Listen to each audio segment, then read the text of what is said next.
Hello and welcome to How to Automotive. I'm Brian Essick, and in today's video we're going to talk all about ratchets and all the different types of ratchets you need to fix today's automobile. So stay tuned for that.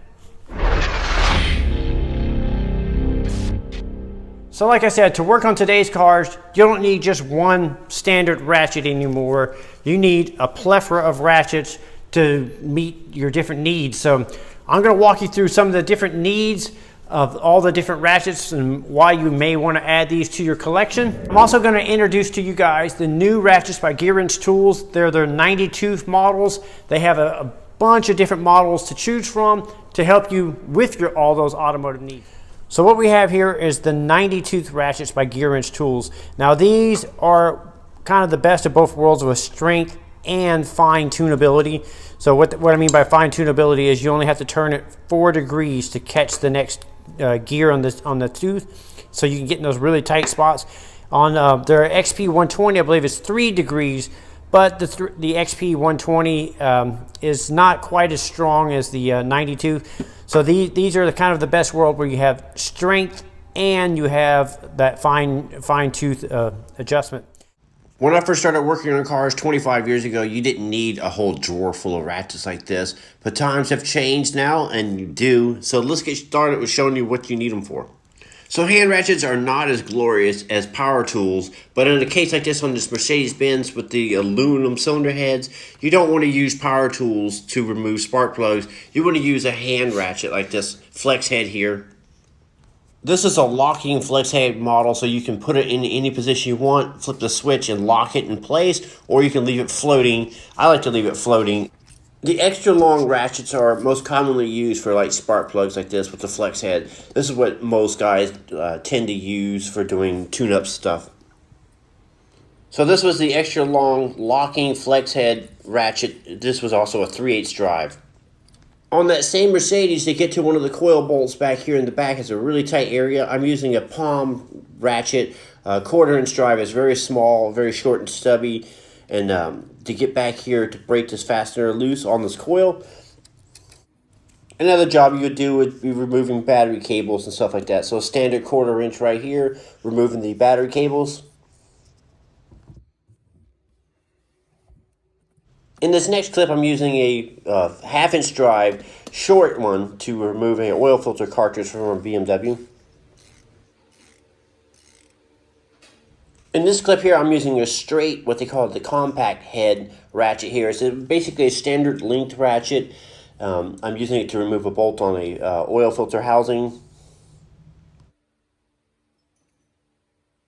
One of my favorite ratchets to use is the extra long flex head 1/4-inch drive ratchet here. I use it a lot on brake caliper bolts for these German vehicles. They have a little Allen screws in here in the back to hold the caliper on. There's not a whole lot of torque to these fasteners, so a 1/4-inch drive works perfect in this case, and it's really fast to use. Your standard straight ratchet is perfect for doing service work such as oil changes like this.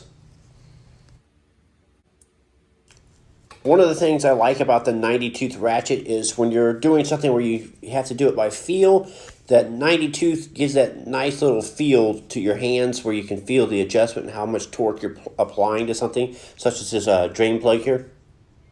So I'm working under a dash, and under a dash you're going to use palm ratchets or 1/4-inch ratchets to remove fasteners in here. You don't need much torque on them, and they're in really tight areas, and that's where those 4 degrees of arc comes into hand, where you don't have to swing the ratchet very far.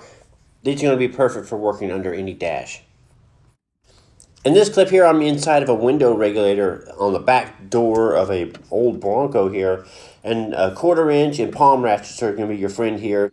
So what I'm using here is a new compact 3/8 drive palm ratchet here. It's perfect for getting in here. It's strong enough to apply a decent amount of torque on it and get to these fasteners underneath this little lip here on this window regulator.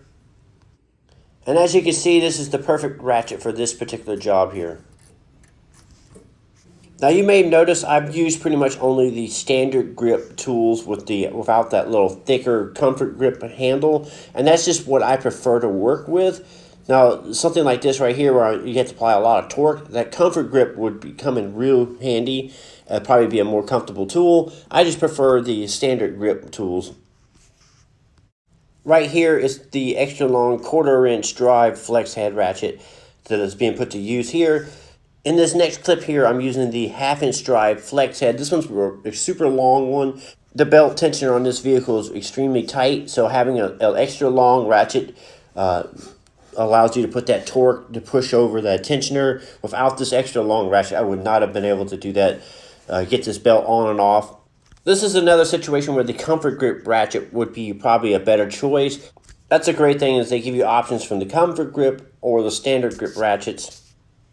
So as you can see, there's no one size fits all ratchet. You need a different assortments of ratchets to do all these repairs, and there's so many more repairs I couldn't film and do and show you.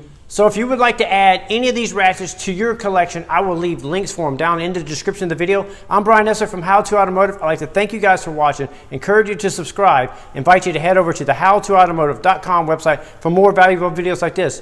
Thank you again for watching.